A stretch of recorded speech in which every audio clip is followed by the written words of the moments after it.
इस किताब के पहले बाब की पहली आयत को देखते हैं। वाइस की किताब पहला बाब उसकी पहली आयत में लिखा है, शाह यरूशलेम दाऊद के बेटे वाइस की बातें, बातिल ही बातिल। वाइस कहता है बातिल ही बातिल, सब कुछ बातिल है। इंसान को उस सारी मेहनत से जो वो दुनिया में करता है क्या हासिल है? एक पुश्त जाती है और दूसरी पुश्त आती है, पर ज़मीन हमेशा कायम रहती है। आमीन। सो अगर आप देखते हैं तो इस किताब के पहले बाब की पहली तीन आयात में इस किताब का खुलासा आपको नज़र आता है। सब कुछ ख़त्म होने वाला है, सब कुछ आर्जी है, सब कुछ टेम्परेरी है।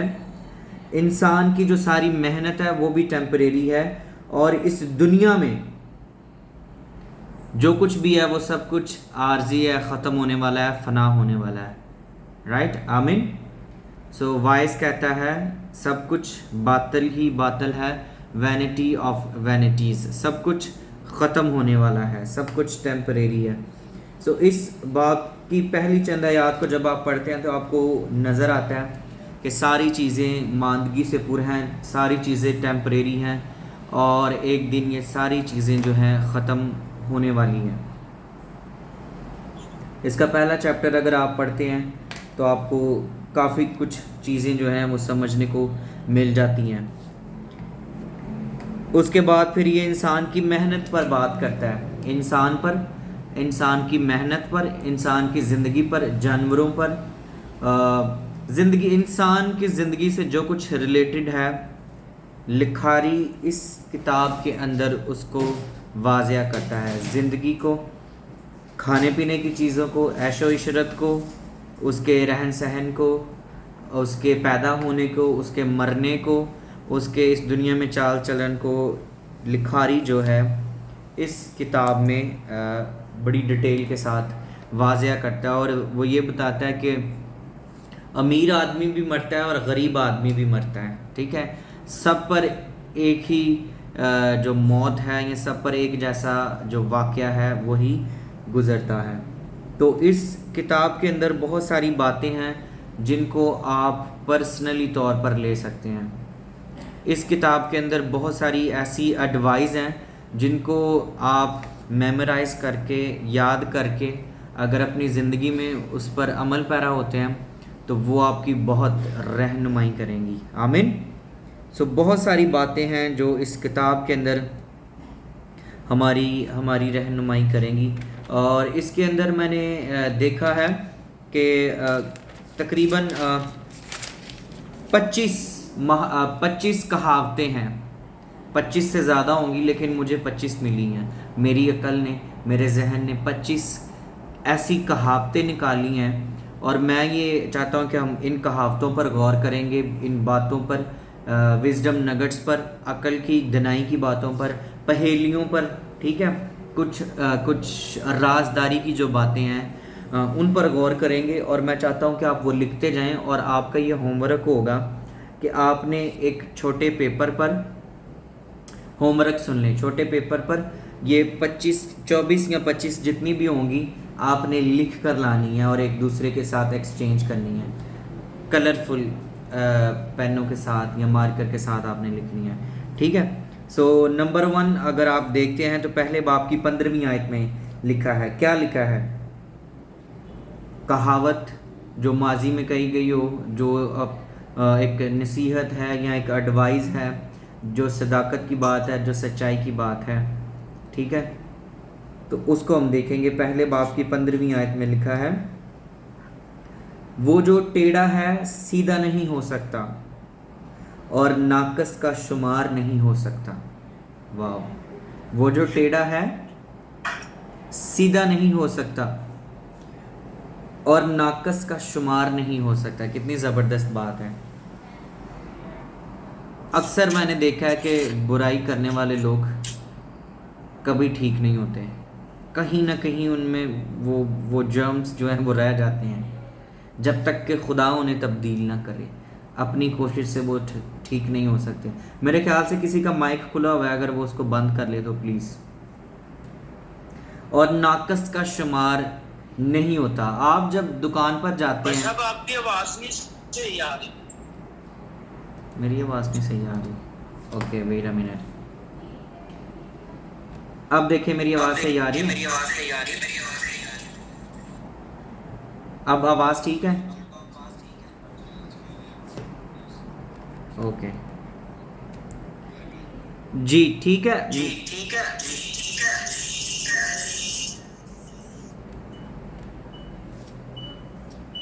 एक मिनट जी। अब देखें आवाज़ ठीक हो गई। पास्टर इमैनुअल मेरी बात करें थोड़ी देर फिर पता चलेगा। ओके ठीक हो गया। सो नाकस का शुमार नहीं होता। बुरे बंदे ने कोई भी नहीं खिडांदा अपने नाल, है ना। जो ठीक नहीं खेलता उसको कोई लेना पसंद नहीं करता। आप अगर दुकान पर जाते हैं तो कोई चीज़ खरीदना चाहते हैं तो कभी भी आप वो चीज़, मेरी तरफ से तो ऑलमोस्ट ठीक ही है। Okay let me try.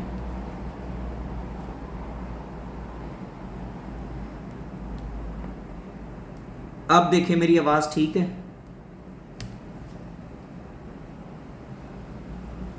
Hello, praise the Lord Jesus. Hello,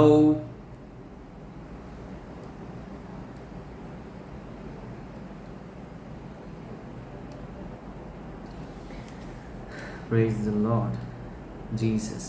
कोई बताता है मेरी आवाज़ आ रही है आपको? पास्टर इमैनुअल आ रही है मेरी आवाज़ आपको?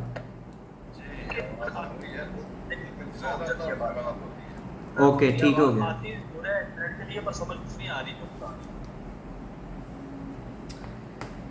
दुआ करेंगे ये भी ठीक हो जाए, आमीन।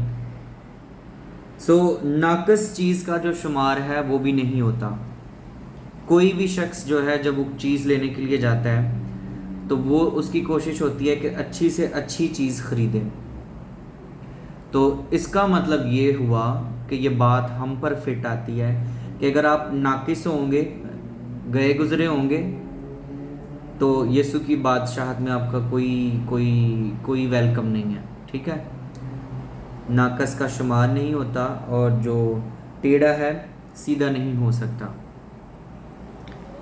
दूसरी बात, पहले बाब की 18वीं आयत में, क्योंकि बहुत हिकमत में बहुत गम है और इल्म में तरक्की दुखों की फरावानी है। बहुत हिकमत में बहुत गम है। मैंने ऐसे लोग देखे हैं जो बहुत ज़्यादा पढ़ लिख जाते हैं और वो घूम जाते हैं थोड़ा सा, हर बात में सवाल जवाब करना शुरू कर देते हैं। जैसे यूनानी लोग थे, वो हर बात में सवाल जवाब करते थे, हर बात में साइंस ढूंढने की कोशिश करते थे। ठीक है, सो ज़्यादा इल्म जो है वो आपको नुकसान पहुंचा देता है। आप ओवर थिंकिंग, हद से ज़्यादा सोचने की कोशिश करते हैं। ठीक है, तो आप नुकसान, ये नहीं है कि पढ़ना नहीं है, पढ़ना है लेकिन अच्छा पढ़ना है। राइट, आमीन, प्रेज द लॉर्ड। और इल्म में तरक्की दुखों की फरावानी है।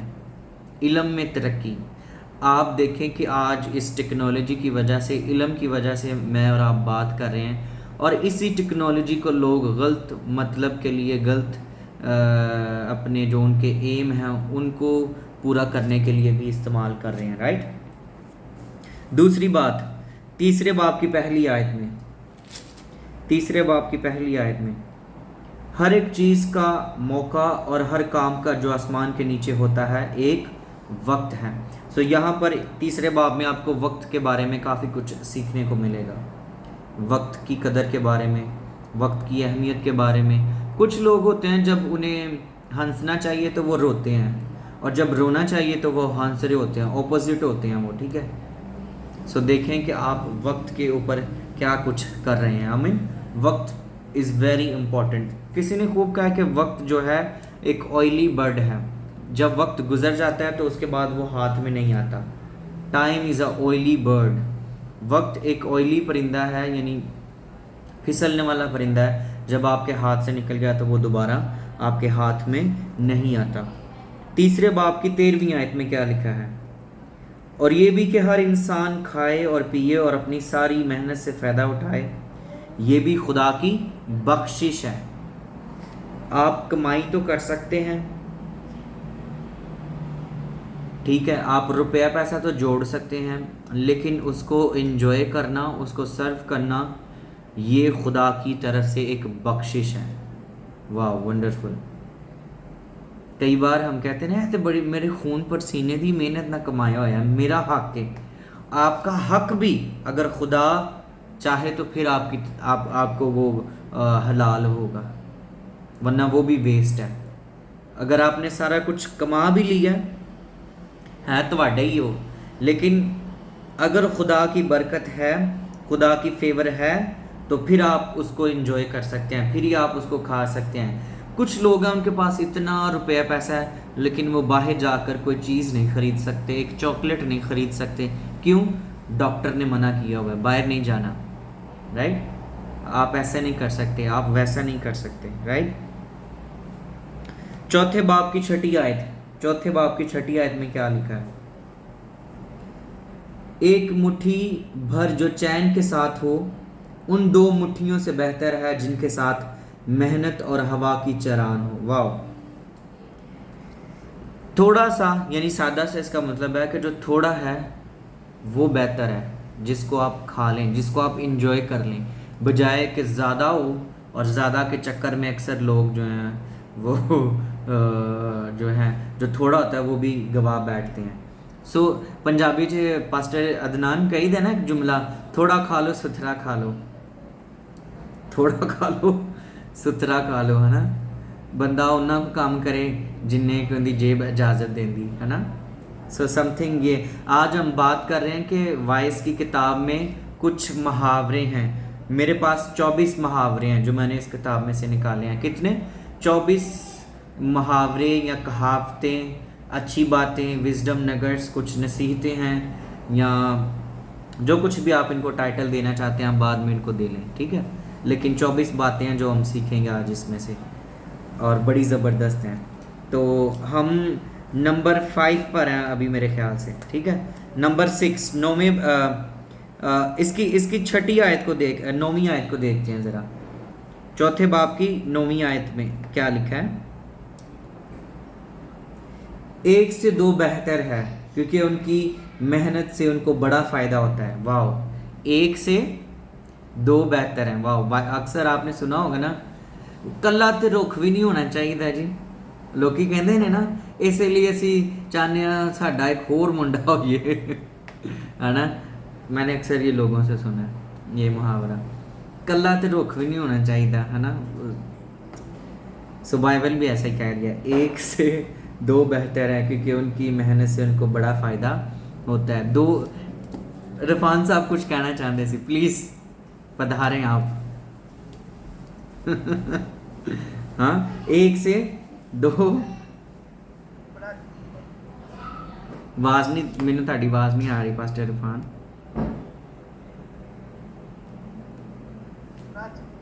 ओके, 1 से 2 बेहतर है, ठीक है? मूसा के साथ यशवा था, सैमुअल के साथ दाऊद था, ठीक है? आदम के साथ हवा थी। वाह, जी जी जी। आदम के साथ हवा थी।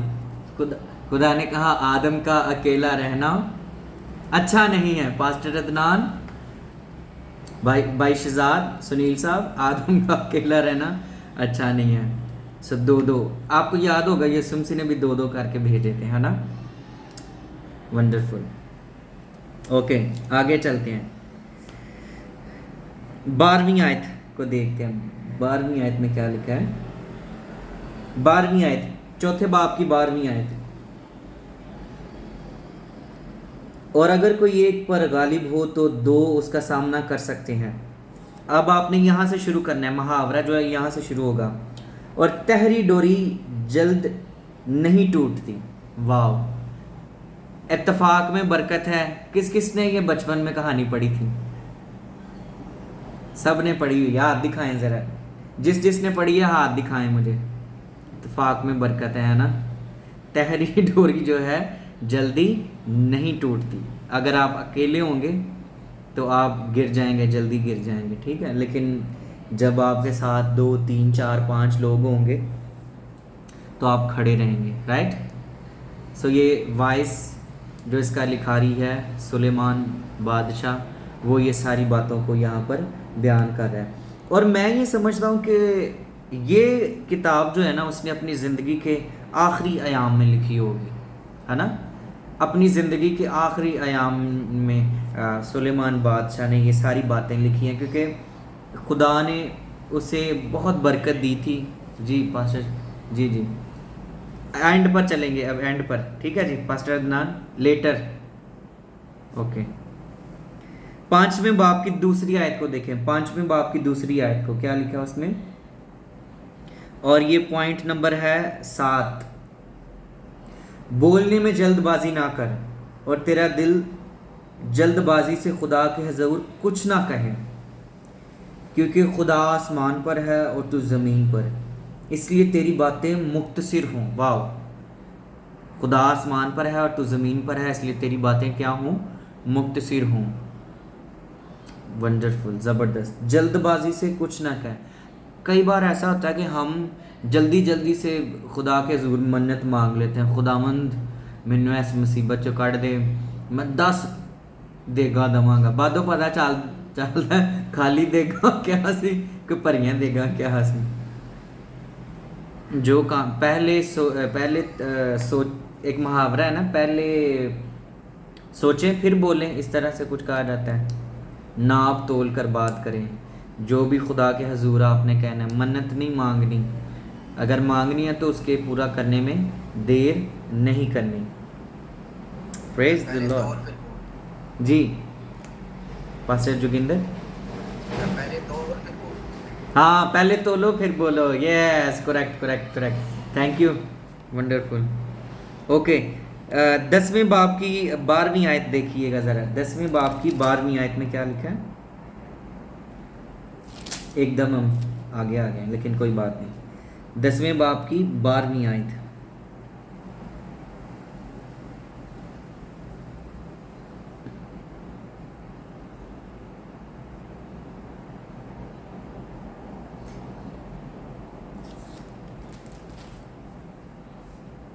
पाँच की 10 आयत देखें ज़रा। 5 की 10, ओके 5 की 10 है, सॉरी 5 की 10 देखें। 5 की 10 और उसके बाद फिर 12 भी है मेरे ख्याल से।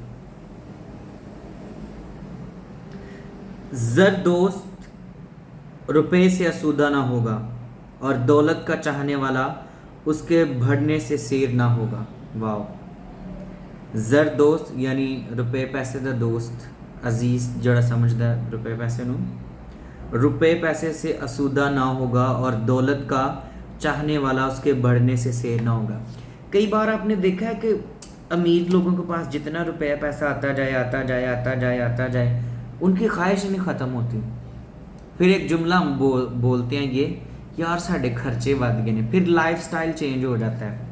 हैं जी पास्टर लुइस, ज़र दोस्त रुपए से आसूदा ना होगा और दौलत का चाहने वाला उसके बढ़ने से सेर ना होगा। इसकी रीज़न ये है कि जब हम गरीब होते हैं, हमने उसी रुपए पैसे में सैलरी में अपना गुजारा करना होता है, लेकिन जो ही पैसे आना शुरू हो जाते हैं ज़रूरतें भी बढ़ना शुरू हो जाती हैं, ठीक है।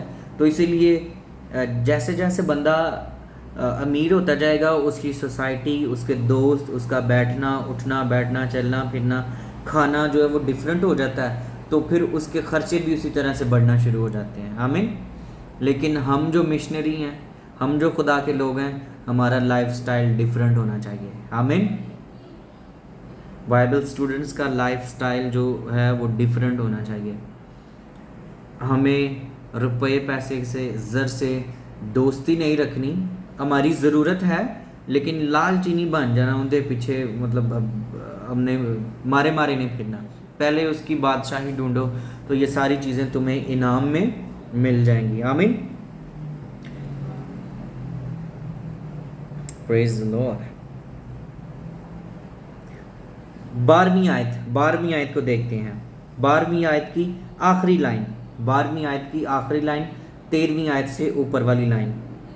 दौलत की फरावानी दौलतमंद को सोने नहीं देती। दौलत की फरावानी दौलतमंद को सोने नहीं देती। इसका मतलब है कि जड़े अमीर लोग ने उन्होंने नींदर नहीं से आती। और कभी पूछ लेना, मैंने ऐसा देखा है, ब्लड प्रेशर हाई, 10 मशीना जी। पास्टर अदनान शायद कुछ कहना चाह रहे हैं, प्लीज कहिए। मैंने कहा मैंने एक भाई के लिए दुआ करने के लिए जाता था। अच्छा, तो उसे नींद वो नहीं। भी कहता था मुझे नींद नहीं आती, शराब बेचता था। अच्छा रुपया पैसा था, नींद नहीं थी। हाँ, सो नींद जो है वो खुदावंद की तरफ से एक तोहफा है। आमीन।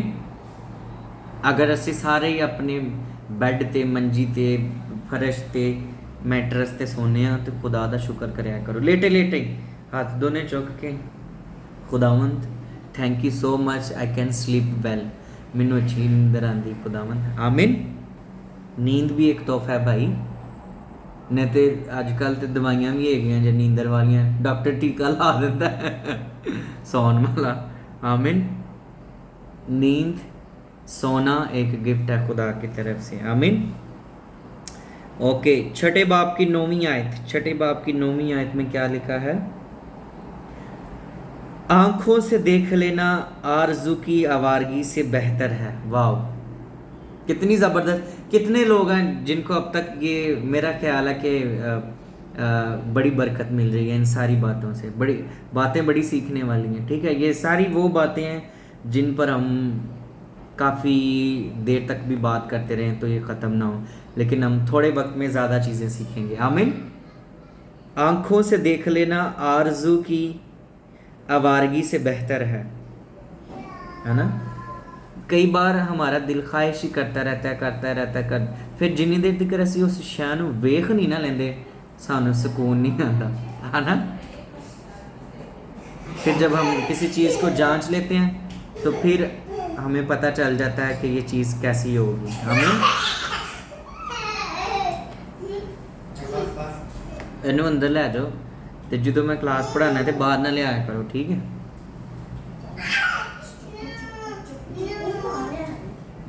जल्दी जल्दी जल्दी फास्टर।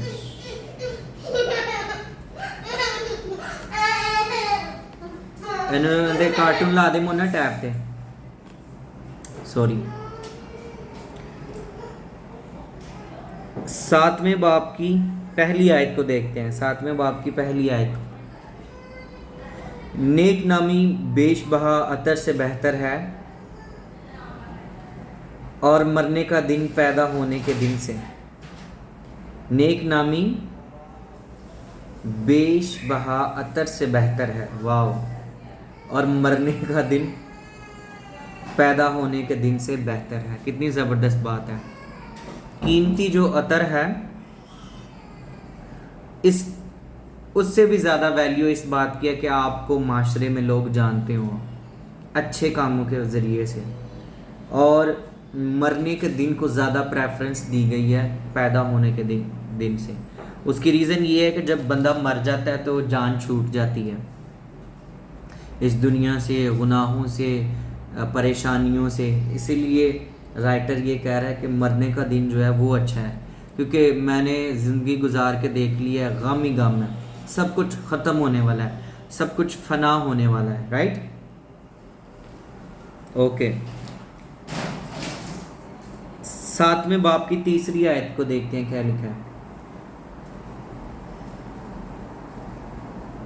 गमगीनी हंसी से बेहतर है, क्योंकि चेहरे की उदासी से दिल सुधर जाता है। चेहरे की उदासी से दिल सुधर जाता है। वाह। 7वें की छठी आयत। जैसा हांडी के नीचे कांटों का चुटकना, वैसा ही अहमक का हंसना है। जिमें हांडी दे थले स्टैंड जा नहीं होंदा जिन्हें ते हांडी रखी दी, जब आग निकलती है तो वो जल रहा होता है, तकलीफ में होता है वो, है ना, लाल सुबह हो जाता है उसका स्टैंड जो है आग से। तो अहमक को भी इसी के साथ तशबीह दी गई है, जो बेवकूफ़ बंदा है उसको भी इस बात से तशबीह दी गई है कि वो हंसी जाएगा, अपनी बेइज्जती ते भी हंसी जाएगा, वो लोगों को नसीहत करेंगे, कोई चंगी गाल दसेंगे, वो हंसी जाएगा पागल वांगू। ठीक है, सो इस बात का ये मतलब है। ओके, 7 की 16 देखें, 7 की 16 में क्या लिखा है। ये बड़ी ज़बरदस्त बात है, बहुत ज़बरदस्त बात है। हद से ज़्यादा नेकोकार ना हो और हिकमत में अतदाल से बाहर ना जा, इसकी क्या ज़रूरत है कि तो अपने आप को बर्बाद करें। राइट, कुछ लोग अपनी बोटी ला के भी अगले ਨੂੰ ਖਵਾਉਣ ਨੂੰ ਤਿਆਰ ਹੁੰਦੇ ਨੇ, ਹਨਾ, अखा बंद करके नेकोकारी।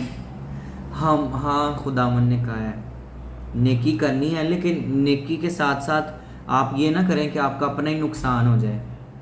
गल दी समझ लग गई, इत्थों तक क्लीयर है। मिसाल के तौर पर ਤੁਹਾਡਾ ਹੋਏ पेपर, BA का पेपर होए, ਤੁਹਾਡਾ मैट्रिक का पेपर होए, ਤੁਹਾਡਾ ਤੁਸੀਂ ਕਿਸੇ ਨੂੰ ਤੁਸੀਂ पेपर देन जा रहे हो, रस्ते ਦੇ ਵਿੱਚ ਤੁਹਾਨੂੰ ਅਗਰ ਕੋਈ ਰਸਤਾ ਪੁੱਛਦਾ ਜੀ ਐਡਰੈਸ ਕਿੱਥੋਂ ਦਾ ਹੈ, ਤੁਸੀਂ ਉਹਨੂੰ ਕਹੋ ਆ ਮੈਂ ਤੈਨੂੰ ਛੱਡ ਕੇ ਆਵਾਂ ਉਹ ਐਡਰੈਸ ਤੱਕ, कर तो आप नेकी रहे हैं, है ना, लेकिन गलत टाइम पर गलत नेकी आप कर रहे हैं। क्योंकि अगर आप ये नेकी करना शुरू कर देंगे तो जो वो नेकी आपके माँ बाप ने आपकी फ़ीसों पे करके हासिल किया, आप उस नेकी को बर्बाद कर देंगे। राइट, हद से ज़्यादा मौके की नज़ाकत को देखें, वक्त को देखें। ठीक है, ऐ नहीं कि घर असी लड़ाई पा लीए तो पादरी साहब बाहर विजिट करन जा रहे हैं, है ना, मिसिज ने कहा कि कुछ लिया दो, तो पादरी साहब कह रहे ने या दूसरे लोग कह रहे हैं नहीं नहीं ज़रा मैनू बाहर अज दावत है तो मैं उत्थे हो आवां, है ना। यह अज दी नेकी तो कोई फायदा नहीं, पास्टर इरफान साहब। राइट, ओके, आगे चलते हैं। हद से ज़्यादा हाँ नेकी करनी है, लेकिन बैलेंस में रखना है, सारा कुछ बैलेंस में। ठीक है, ना ज़्यादा मीठा हो जाना है, ना ज़्यादा कड़वा हो जाना है कि आपको लोग जो है आपको चूना लगा दें या आपको बेच कर खा रहे हैं। हाँ, बैलेंस, हर चीज़ जो है वो बैलेंस में हो तो अच्छी लगती, सोनी सोनी होंगी। कई बारी लोग ना धोती के उत्ते टाई ला लेंदे ने, धोती के उत्ते धोती पग के उत्ते टाई ला लेंदे ने, हाँ, नमूना बन जाने डिफरेंट करने की कोशिश करते हैं, सो ऐसा नहीं करना। ठीक है, मैचिंग होना चाहिए सब कुछ, आपकी सारी बातें मैच होनी चाहिए, आपकी नेकी के लेवल पर हो। नेकी करने का भी एक लेवल है। राइट, नेकी करने का एक लेवल है, हद तो परे जाके तुसी नेकी करोगे तो फिर वो समथिंग एल्स, वो कुछ और बन जाएगा। ठीक है, कई बार हम कहते हैं यार मैं तो नेकी करदा करदा फंस ही गया मैं, ये जुमला सुना है आपने, आप नहीं फंस, ठीक है, आपको किसी ने दावत तो नहीं दी थी, आप खुद उसमें तन शौक सी नंबर लैन दा, मुझे 10/10 मिल जाए, महल्ले च मेरी तो वाह वाह होएगी, टीम दे विच मेरे वाह, हाँ जी मेरे नंबर बन जाएंगे। ठीक है, ओके, आगे चलते हैं। 7 की 16 में हो गया। 8 की 6 को देखें ज़रा, 8 की 6 को, 8 की 6, इसलिए कि हर अमर का मौका और कायदा है, लेकिन इंसान की मुसीबत उस पर भारी है। फिर दोबारा से, इसलिए कि हर अमर का मौका और कायदा है। कुछ लोग बेढंगे होते हैं, अच्छे काम को बुरे वक्त पर शुरू करते हैं, बुरे वक्त में, ठीक है, बुरी चीज़ अच्छी चीज़ों को करना शुरू कर देते हैं। अच्छी चीज़ों को करने के लिए अच्छे वक्त का होना ज़रूरी है, और फिर कुछ तरतीब होनी ज़रूरी है। यहाँ पर लिखा है ना, हर अमर का मौका यानी वक्त और कायदा होता है, कुछ असूल होते हैं, किसी कुछ बातों के असूल होते हैं, है ना जी पास्टर अदनान साहब। रेफरेंस बताइए। 8 की 6, 8 की 6, 8 की 6,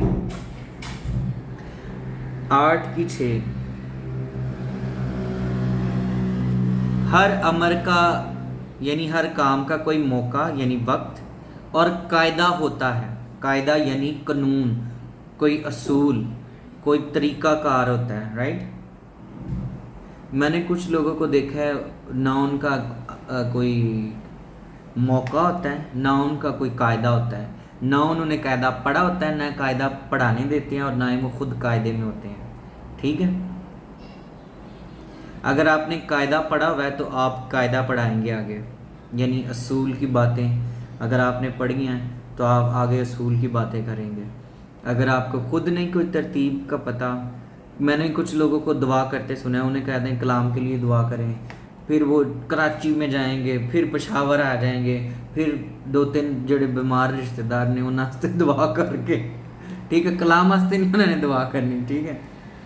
सो घूम घमा के, ठीक है, फिर उन्होंने कलाम पे आ जाना है।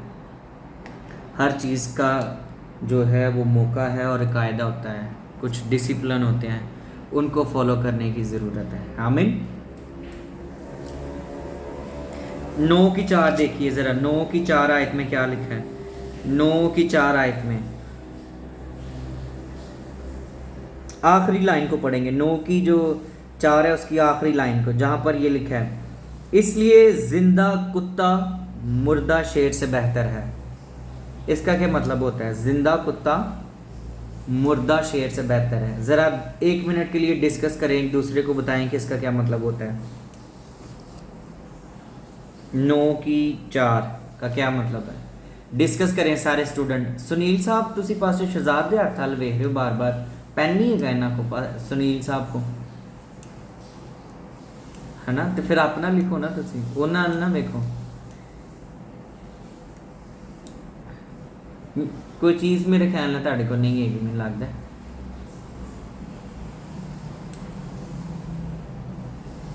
डिस्कस करें एक दूसरे के साथ कि इसका क्या मतलब है। जिंदा कुत्ता मुर्दा शेर से बेहतर है।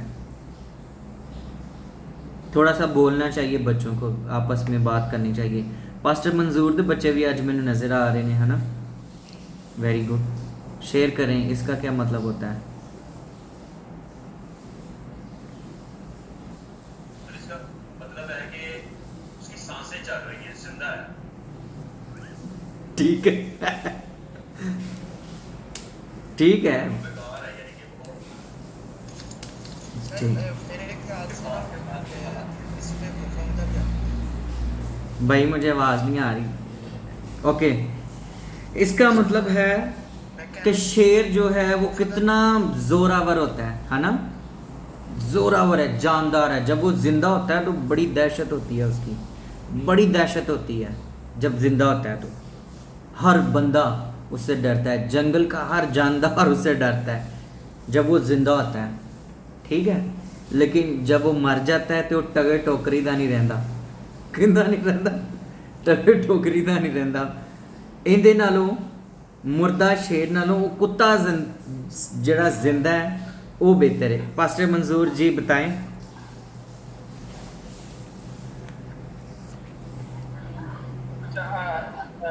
सबको मेरी तरफ से सलाम।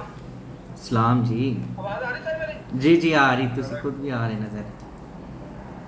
अच्छा अच्छा सर, मैंने थोड़ा जिहा सुलेमान ने उदों गल करनी की है जो दाऊद बादशाह मर चुकिया ते मरिया भी ते उन्होंने फिक्र इस गल की सी कि जो कुत्ते ने उन्होंने खाना खिलाया जाए, क्योंकि उन्होंने खाने का टाइम होया। तो सुलेमान ने गल की कि जिंदा मुर्दा शेर से जिंदा कुत्ते जो है ना, ये बेहतर है कि आज ये मर गया तो इसकी फिक्र नहीं है, लेकिन कुत्ते जिंदा है, इसकी फिक्र कर रहे हैं वो। ओके, थैंक यू पास्टर मंजूर साहब, थैंक यू, वंडरफुल। ओके आगे चलते हैं।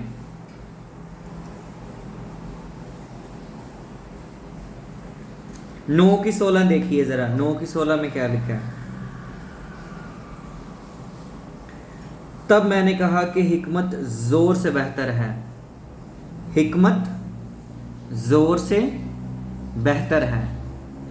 कल परसों वो मैंने देखा कि वो जो एक पेचकस जिससे लगाते हैं ना, स्क्रू टाइट करते हैं जिससे, वो एक मशीन आ गई है, तो वो बस बटन प्रेस करें तो स्क्रू खुद ही जो है वो फिट हो जाता है। अदरवाइज़ मैं हाथ से लगा हुआ था करने के लिए, तो बड़ा ज़ोर लगाना पड़ रहा था उसके साथ मुझे ना, काफ़ी ज़ोर से ऐसे ऐसे करना पड़ रहा था ताकि पेच जो है, स्क्रू जो है वो फिक्स हो जाए। लेकिन हिकमत जो है, साइंस जो है, टेक्नोलॉजी जो है, उसने ऐसी ऐसी मशीनें बना ली हैं कि आपको ज़ोर नहीं लगाना पड़ता है। ठीक है, सो ये भी एक खुदा की बरकत है। ओके, 9 की 18 देखिए ज़रा, 9 की 18 में क्या लिखा है। हिकमत लड़ाई के हथियारों से बेहतर है। आपकी प्लानिंग होनी चाहिए, ठीक है, तो आप बगैर लड़ाई जीत सकते हैं। 10 बाब की पहली आयत, 10 बाब की पहली आयत, मुर्दा मक्खियाँ अतार के अतर को बदबूदार कर देती हैं और थोड़ी सी हमाकत हिकमत व इज़्ज़त को मात कर देती है। ठीक है जी, ये भी देख लें, बड़ी ज़बरदस्त बात है ये भी। 10 की 19 देखें ज़रा, 10 की 19,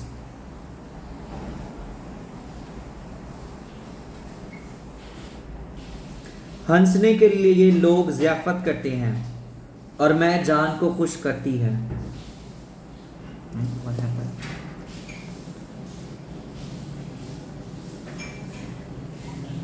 और मैं जान को खुश करती है और रुपए से सब मकसद पूरे होते हैं। ये भी बड़ी ज़बरदस्त बात है कि रुपए से सारे मकसद पूरे होते हैं। This verse shows the value of money, the value of money, के रुपए से सारे मकसद, सारी बातें, सारी चीज़ें जो हैं वो पूरी हो जाती हैं। राइट, रुपए से सारी चीज़ें पूरी होती हैं। 10 की 19 आयत में लिखा है कि रुपए पैसे से सारी ज़रूरतें और सारे मकसद पूरे होते हैं। जो कुछ आप करना चाहते हैं वो रुपए पैसे से आप कर सकते हैं, इसलिए रुपए पैसे की वैल्यू है। राइट, ये आप पर मुनहसर है कि आपने रुपए पैसे को किस तरह से यूज़ करना है। 10 बाब की 20 आयत पर भी देखें ज़रा, 10 बाब की 20 आयत को भी आप देखिएगा। 11 की 5 को देखें ज़रा, 11 की 5 आयत में क्या लिखा है।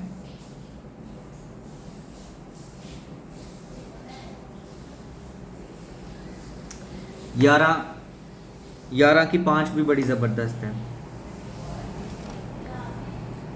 10 की 8 आयत भी बड़ी ज़बरदस्त है। 10 की 8,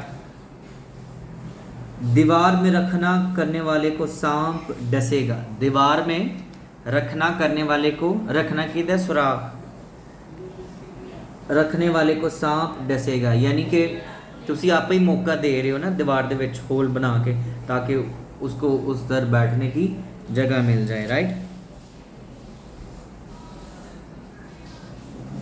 11वें बाब की पहली आयत भी बड़ी ज़बरदस्त थी। अपनी रोटी पानी में डाल दे क्योंकि तू बहुत दिनों के बाद उसे पाएगा। इसका क्या मतलब है? मैं इसको देख रहा था तो इसका मतलब एक बुक में लिखा हुआ था कि एक एरिया था जिस जगह पर सैलाब आ जाता था, जब उन्होंने वो कनक वगैरह या खाने पीने की चीज़ें लगाई होती थी, तो जब पानी उस जगह पर आ जाता था, सैलाब आ जाता था, तो वो सब कुछ ख़त्म हो जाता था। लेकिन चंद दिनों के बाद जब वो पानी सूख जाता था, क्योंकि वो बीज उसके अंदर रहता था, तो वो डबल हो जाती थी वो चीज़ें, वो फिर से ग्रो करना शुरू कर देती थी। इस आयत को, 11 की पहली आयत को मैंने इस तरह से कुछ देखा। आप इसको और किसी एंगल से भी देख सकते हैं। फिर 12वें बाब में बहुत सारी ज़बरदस्त चीज़ें हैं। पहली आयत से लेकर 8 आयत तक बड़ी ज़बरदस्त चीज़ें 12वें बाब में बताई गई हैं, और ये सारी ज़िंदगी के ख़त्म होने के बारे में है। ज़िंदगी आजिज़ी है, ज़िंदगी आर्जी है और ख़त्म होने वाली है। बादाम का जिक्र है, यानी कि सर को कहा गया है, टिड्डी की आवाज़ से भी बंदा जो है डर जाता है, उठा नहीं सकता। इससे पहले कि ज़िंदगी ख़त्म हो, चांदी की डोरी खोली जाए, दिल का धड़कना जो है वो बंद हो जाए, आपको कम सुनाई देना शुरू हो जाए, आपकी आंखें धुंधलाना शुरू कर दें, आपके जो दांत हैं वो गिरना शुरू कर दें, आवाज़ जो है वो आपकी धीमी हो जाए, इससे पहले आप खुदा को जान लें। राइट, आप खुदा को जान लें। 12वें बाब में ये सारी बातें कही गई हैं। और 12वें बाब की 9वीं आयत बड़ी ज़बरदस्त है। 12वें बाब की 9वीं आयत बड़ी ज़बरदस्त है। इस सारे चैप्टर को आप ज़रूर पढ़िएगा। आखिरी आयत लिखा है 13वीं आयत, अब सब कुछ सुनाया गया, हासिल कलाम ये है, खुदा से डर और उसके हुक्मों को मान के इंसान का फ़र्ज़ कुली यही है। राइट, सो इसमें लिखारी जो है शायरी के ज़रिए से, कहावतों के ज़रिए से, अपने तजर्बे के ज़रिए से, अदब के ज़रिए से, फ़लसफ़े के ज़रिए से हमें समझाने की कोशिश करता है कि मैंने ये सारी चीज़ें देखी हैं ज़िंदगी में, मैंने बड़ा इंजॉय किया है, लेकिन आखिरकार ज़िंदगी जो है वो ख़त्म होने वाली है। ज़िंदगी जो है वो टेम्परेरी है। सो सबसे अच्छी चीज़ जो मैंने अपनी ज़िंदगी में आजमाई है वो ये है कि खुदा से डर और उसकी इबादत कर, और जो कुछ तेरे पास है उसको एंजॉय कर। ठीक है जी। सो आज की क्लास हम यहाँ पर क्लोज़ करते हैं। एक और बात है, यहाँ पूरी बुक में, वाइस की किताब में लफ्ज़ सब सब सब सब सब ऑल आपको 47 बार नज़र आएगा। कितनी बार? 47 बार लफ्ज़ जो है, ये बहुत ज़्यादा बार लफ्ज़ आया है, मैंने इसको देखा है। और भी बहुत सारे लफ्ज़ हैं जो रिपीट हुए हैं, लेकिन मैंने सिर्फ एक लफ्ज़ को फोकस किया। ठीक है, आप दूसरे लफ्ज़ों को तलाश करने की कोशिश करें, लेकिन मैंने सिर्फ एक लफ्ज़ ढूंढा है, सब। ठीक है, आल यानी कि, ठीक है, सब सब आर्जी है, सब टेम्परेरी है। आपकी दौलत आर्जी है, आपकी शहरत भी आर्जी है, आपका सब कुछ जो कुछ आपसे बिलोंग करता है वो सब कुछ ख़त्म होने वाला है। अगर आप इस किताब को एक लफ्ज़ में बयान करना चाहें तो आप ये कह सकते हैं कि सब कुछ ख़त्म होने वाला है। Everything is temporary. राइट, एक लफ्ज़ में, एक जुमले में अगर आप इसको बयान करना चाहें तो आप ये कह सकते हैं everything is temporary, everything is for time being, वक्त के लिए। ठीक है, सब कुछ आर्जी है, ख़त्म होने वाला है। So God bless you, thank you so much